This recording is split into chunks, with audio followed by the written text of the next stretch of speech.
तृतीय श्रेणी जल दूषित हुए किपरि।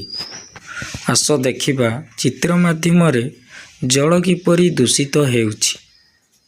एही चित्र रे आमे देखिबा जल किपरि दूषित हेउछि।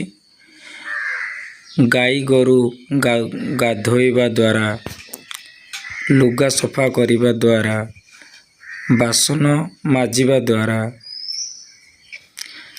नदी रे डेई डेई गाधोइबा द्वारा,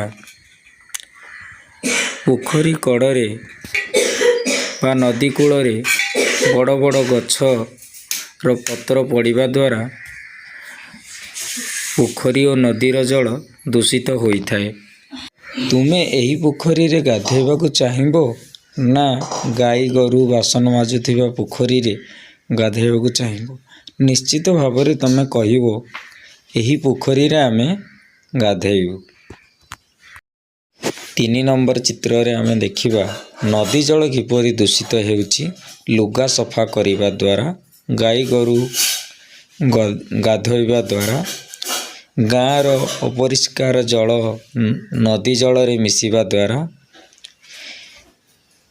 एही भली भावरे चाष जमीरु रासायनिक द्रव्य जल नदी जल रे मिसिबा द्वारा जल दूषित होई थाए। आमे जहाँ पढ़िले चित्र माध्यम रे आमे जहाँ देखिले एवं पढ़िले ताहा पुणी विस्तृत भावरे आमे पुणी आलोचना करिबा कि केउ केउ कारणरू पोखरी जल दूषित हुए। पोखरी हुड़ारे झाड़ा फेरिले।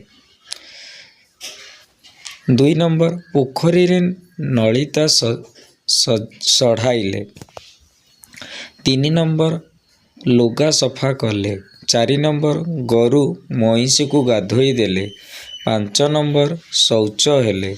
6 नंबर दल और पंक सफा न कले। 7 नंबर पोखरी हुड़ारे बासन माजिले। 8 नंबर माछ चाष पई गोबर पिड़िया और माछ खाद्य पोखरी रे पकाइले।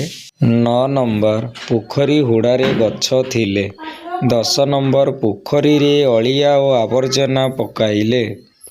11 नंबर गाँर नाल नर्दमा और गुहाल पानी को पोखरी को छाड़िले पोखरी जल दूषित हुए।